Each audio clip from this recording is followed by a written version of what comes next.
یہ جو لوگ ولی کی آزمائش کرنے جاتے ہیں، یہ پہلے خود تو دیکھ لیں کہ اس قابل بھی ہے کہ نہیں. بھئی میں تو اس قابل نہیں ہوں کہ میں آج تک اس قابل نہیں کہ میں کسی کو دیکھ کے بتا سکوں کہ یہ بندہ کامل ہے کہ نہیں. لیکن آزمائش کرنے چلے جاتے ہیں، پہلے دیکھوں گا پھر جا کے کچھ کروں گا. تو اتنی پوزیشن ہے، کہاں سے وہ نظر لاؤ گے؟ ولی را ولی می شناخت. شیخ سعدی کہتے ہیں ولی کو جاننے کے لیے تو کسی ولی کی ضرورت ہے. وہ بتائے گا کہ ولی، بھائی کاریگر ہی بتائے گا نا بندہ کاریگر ہے کہ نہیں، کہ اناڑی نے بتانا ہے. یہاں اناڑی کہہ رہا ہے نہیں یہ نہیں دی ولی، تجھے کیسے پتا چلا؟ کہتے ہیں ہم اس کیفیت میں تھے تو اچانک بغداد میں اعلان ہوا کہ غوث پاک جیلانی کا منبر اتنا بڑا ہو گیا کہ دور دور سے زمانہ آتا ہے. اور پھر میں نے اپنے کانوں سے سنا، انہوں نے اعلان کیا بھئی ولی وہ بنے گا جس کی گردن پر میرا قدم آئے گا. اور حضور غوث پاک رضی اللہ تعالیٰ عنہ فرماتے میں تو قیامت میں بھی اتنی دیر جنت میں نہیں جاؤں گا جب تک سارے مرید نہ ساتھ چلے جائیں. میں نے جانا نہیں، کھڑا ہو جاؤں گا، عرض کروں گا مولا بھیج. سورہ الفرقان کی روشنی میں اللہ کے جو صحیح اولیاء ہیں ان کی 12 صفات کون سی ہیں. یہ انڈیا پاکستان میں تو یہی جھگڑا پڑا رہتا ہے کہ ولی کو کیسے چیک کریں، طریقہ بتا دیں. سر قرآن نے بتایا ہوا ہے کہ اولیاء اللہ کی کیا خصوصیات ہیں. تو اللہ کے فضل سے جب آپ وہ خصوصیات دیکھیں گے تو آپ کو یہ جو لوگوں کے بنائے ہوئے ڈکلیئرڈ اولیاء اللہ ہیں ان کے اندر آپ کو کوئی بھی اس طرح کی فضیلت نظر ہی نہیں آئے گی. ان میں ایک فضیلت یہ بھی ہے ان کی کہ وہ زمین میں اکڑ کے نہیں چلتے. تو جو ولی کہے کہ تمام اولیاء کی گردن پہ میرا پاؤں ہے، اور جو کہ میں اس وقت تک جنت میں نہیں جاؤں گا جب تک اپنے مرید نہ لے جاؤں، اس سے بڑا کوئی اکڑ خوں ہو سکتا ہے؟ اور یہ وہ لوگ بات کر رہے ہیں جو اپنی جنت نہیں کنفرم کر سکتے کسی کو. کوئی شخص دنیا میں کہہ سکتا ہے کہ میں کنفرم جنتی ہوں؟ اگر اتنا آسان کام ہوتا تو عشرۃ مبشرۃ فی الجنہ، وہ 10 بندے نہ ہوتے جن کو ایک مجلس میں بائی نیم بشارت دی گئی ہے. سارے صحابہ کو بھی بائی نیم بشارت نہیں ملی ہوئی. حتیٰ کہ بخاری مسلم میں حدیث ہے 70,000 لوگ بغیر حساب و کتاب کے جنت میں جائیں گے. تو ایک صحابی تھے سیدنا عکاشہ، ان کے یا رسول اللہ آپ دعا کریں میں ان میں ہوں. آپ نے فرمایا تم ان میں ہو. پھر ایک اور کھڑا ہوا، آپ نے فرمایا عکاشہ بازی لے گیا، وہی لے گیا بازی. تو ادھر بھی جو 70,000 لوگ ہیں ان کی جو کوالٹیز بیان ہوئی ہیں وہ آج کل کے لوگوں کے بنائے ہوئے اولیاء اللہ میں تو موجود ہی نہیں دور دور تک. وہ تو سارے اس کے بالکل الٹ چل رہے ہیں.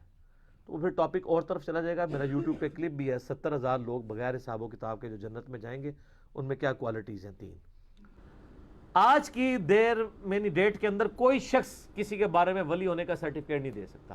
صرف حسن ظن ضرور ہم رکھ سکتے ہیں، یعنی میرا حسن ظن ہے کہ امام بخاری، امام مسلم اور باقی ائمہ جو ہیں یہ اولیاء اللہ میں سے ہیں، لیکن سرٹیفکیٹ نہیں. ہمارا صرف حسن ظن ہے، ہم ڈکلیئر نہیں کسی کو کر سکتے. نبی علیہ السلام کے مبارک زمانے میں نہیں تھا ایسا. بخاری اور مسلم دونوں میں حدیث ہے، نبی علیہ السلام کا ایک غلام تھا مدعم، جو آپ صلی اللہ علیہ وسلم کو سفر و حضر میں آپ کے اونٹ کا کجاوا کسا کرتا تھا، وضو کروایا کرتا تھا. جب مر گیا تو صحابہ نے کہا یہ تو سیدھا جنتی ہے.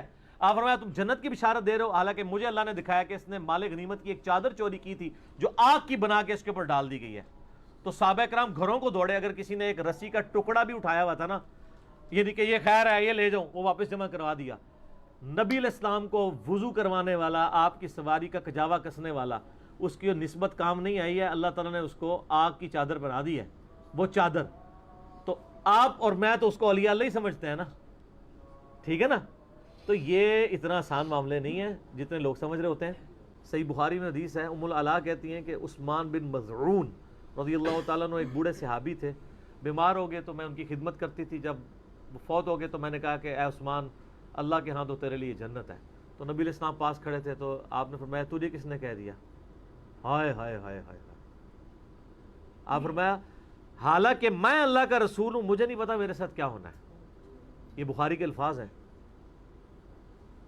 تو ام العلا کہتی ہے اس دن کے بعد میں نے تہیہ کر لیا کہ میں کبھی کسی کے بارے میں نہیں کہوں گی کہ یہ جنتی ہے. تسی پیشے کہنے رہو جناب وہ فلانے دے مزار تے بڑا رش ہے، فلانے دے جناب اے ہے. بابا گرو نانک کے بھی مزار پہ رش ہے، تو کیا مان لیں گے ان کی بزرگی کو؟ مزاروں کے رش سے کیا ہوتا ہے؟ میں آپ کو گارنٹی سے کہتا ہوں جناب، آپ یہاں پہ ویسے فرضی قبر بنا کے نا وہاں پہ 100-150 بندہ چھوڑ دینا کرائے کے اوپر کچھ دنوں کے لیے، بس پھر وہاں سے چین ریاکشن شروع ہو جائے گا، نہ رکنے والا. یہاں کیا سلسلہ چل رہا ہے، اسی طریقے سے چل رہا ہے. یہ کوئی گارنٹی نہیں ہے مزار کے اوپر رش ہونا. آپ ذرا چلے جائیں گنگا کے اوپر 30 کروڑ ہندو ہر سال لاتے ہیں، تو گنگا کو بزرگی والا زمزم تو اتنے لوگ نہیں پی رہے ہوتے جتنے گنگا پہ جا کے لوگ نہا رہے ہوتے ہیں. تو اس طرح بزرگی نہیں ہو جاتی ہیں، یعنی علمی دلائل کے ساتھ چلنا چاہیے. اولیاء اللہ کی نشانیاں، یعنی اولیاء اللہ بننے کے لیے آپ کو کیا کرنے کی ضرورت ہے، وہ تو ضرور آپ کہہ سکتے ہیں کہ ہمیں قرآن و سنت نے ایسی تعلیمات دی ہیں. سورۃ الفرقان میں آخر میں جا کے 12 آیات جو آتی ہیں نا، اس میں نے مسئلہ 120 ریکارڈ کروایا تھا، اللہ کے ولیوں کی 12 نشانیاں. ٹھیک ہے، وعباد الرحمن الذین یمشون علی الارض ہونا، وہ والی آیات. اس میں 12 نشانیاں ہیں کہ ایک اللہ کے نیک بندے کو کیسا ہونا چاہیے. تو وہ آپ ظاہر پورا 1 گھنٹہ لگ جائے گا وہ آپ دیکھیں، لیکن یہ کرائٹیریا ہے صرف اس کی طرف تگ و دو کرنے کا. باقی اس کو ڈیفائن کرنا کہ کون ولی بن گیا کون نہیں بنا، وہی کے بغیر ممکن نہیں ہے. نبی علیہ السلام کی خود بخاری مسلم میں حدیث ہے، بعض اوقات تم میرے پاس مقدمہ لے کے آتے ہو، تم میں سے کوئی زیادہ چرب زبان ہوتا ہے تو میں دلائل کی روشنی میں اس کے حق میں فیصلہ کر دیتا ہوں. ٹھیک ہے، حالانکہ وہ ناحق ہوتا ہے. تو دیکھو اگر میں نے بھی فیصلہ کر دیا تو تم اپنے گھر آگ کا ٹکڑا لے کر جا رہے ہوگے، اگرچہ میں نے تمہارے حق میں فیصلہ کیا. تم تو جانتے ہو کہ تم جھوٹے ہو. نبی علیہ السلام بھی ظاہری شواہد کے اوپر فیصلہ کرتے تھے. صحیح بخاری میں حضرت عمر فاروق رضی اللہ تعالیٰ عنہ کا قول کتاب الشہادات چیپٹر میں ہے کہ جب تک اللہ کے نبی ہم میں موجود تھے تو اللہ تعالیٰ ہمیں وحی کے ذریعے غیبی خبریں دے دیتا تھا.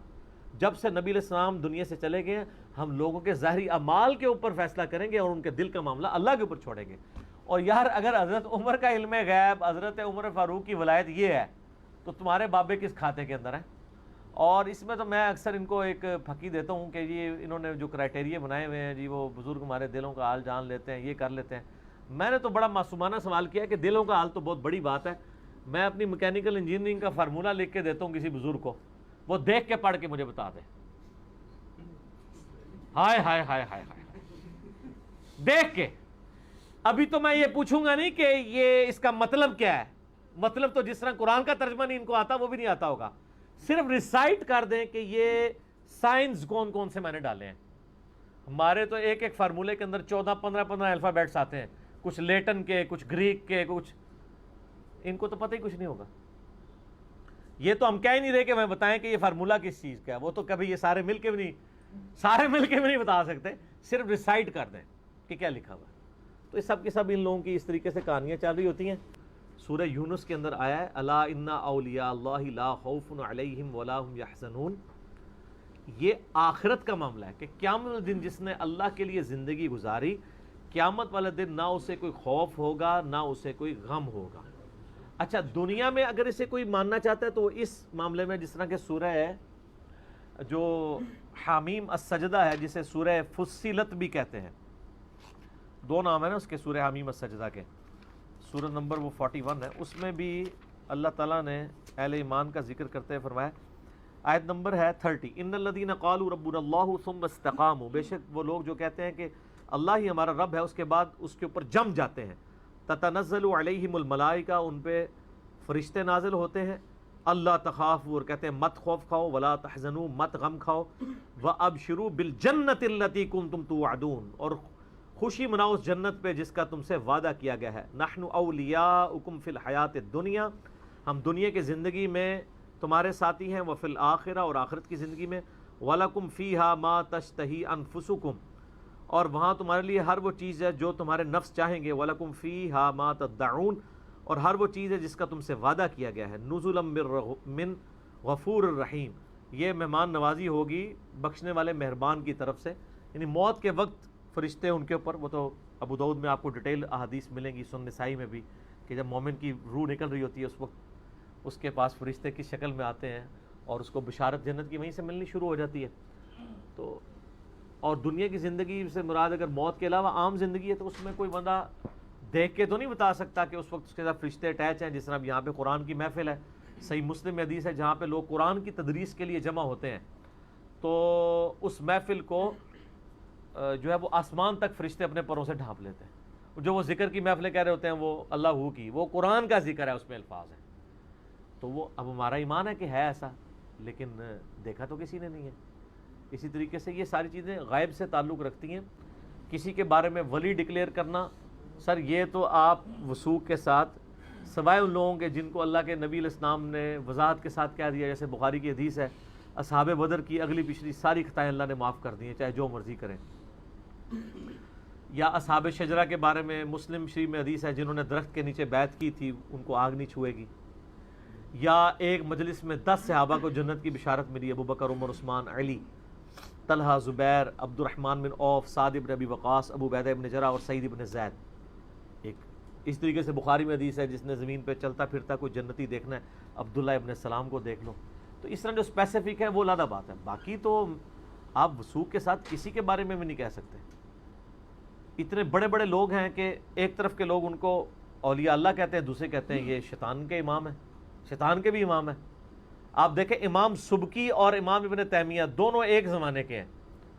اہل حدیث ابن تیمیہ کو شیخ الاسلام کہتے ہیں اور ادر دین اہل حدیث سارے کے سارے امام سبکی کو شیخ الاسلام کہتے ہیں، اور دونوں نے ایک دوسرے کے خلاف کتابیں لکھی ہوئی ہیں.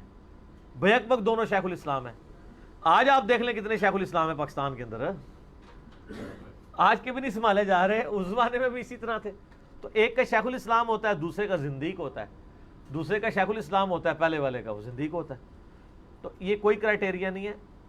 اولیاء اللہ آپ ضرور بن سکتے ہیں، لیکن قیامت والے دن ہی آپ کو پتہ چلے گا یا موت کے وقت. اس وقت تک تو غیب کے پردے میں اللہ نے رکھا ہے ان الذین یخشون ربہم بالغیب لہم مغفرۃ واجر کبیر. ٹھیک ہے، کوئی بھی شخص اپنے موت کے وقت تک اپنے ایمان کے حوالے سے مطمئن نہیں ہو سکتا.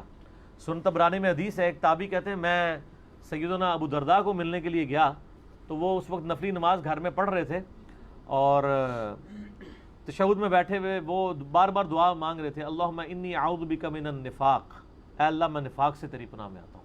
ہائے ہائے ہائے ہائے، او تواڈے ہی بابے جنت دے ٹکٹ بننے نے جڑے پیور جنتی سن. ابو درداء رومن پر جب رومن امپائر گری ہے حضرت عمر نے ان کو چیف جسٹس وہاں کا لگایا.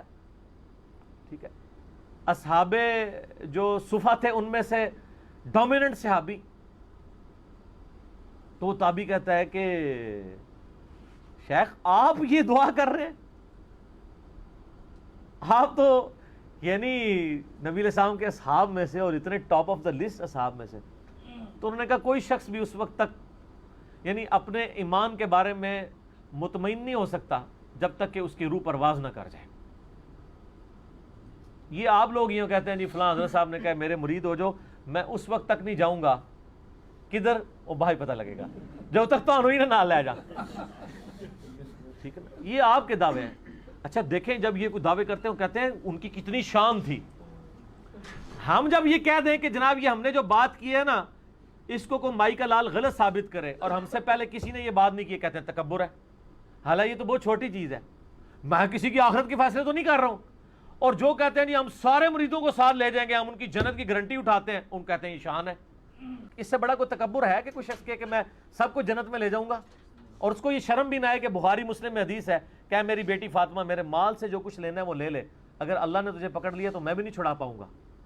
جنتی عورتوں کی سردار کو نبی علیہ السلام یہ کہہ رہے ہیں. اصل میں ان کو نہیں کہہ رہے تھے، آپ کو کہہ رہے تھے کہ تم لوگ کس جو ہے وہ کھیت کی مولی ہو، باغ کی نہیں. مولی کھیت کے اندر ہوتی ہے. اتنی اکڑ ہے تمہارے اندر. تو یہ متکبرین کے جملے بول سکتے ہیں، اور جب جن کے جتنے بڑے جملے ہوتے ہیں کہتے ہیں اتنی اونچی شان ہے. یہ شیخ عبد القادر جیلانی پہ جھوٹ باندھا گیا. انہوں نے نہیں کہا یہ قصیدہ غوثیہ ہے ہی جھوٹ ہے، انہوں نے نہیں لکھا. اللہ کا نیک بندہ تو ہر وقت ڈرتا رہتا ہے. یہ سب کا سب فراڈ ہے، یہ ہے ہی جھوٹ ہے. انہوں نے نہیں بولا. انہوں نے جو کچھ بولا ہے وہ میں آپ کو بتاتا ہوں. انہوں نے ان کو کسی نے آ کے بتایا کہ عبد القادر عید کا چاند نظر آ گیا. انہوں نے کہا میری عید تو اس دن ہوگی جس دن میں اپنا ایمان بچا کے قبر میں اتر جاؤں. سر جو اللہ کا ولی ہوتا ہے اس کو اپنی فکر لگی رہتی ہے. وہ اتنا اکڑ خون نہیں ہوتا کہ لوگوں کو کہتا پھرتا ہے. یہ سب جھوٹ ہے.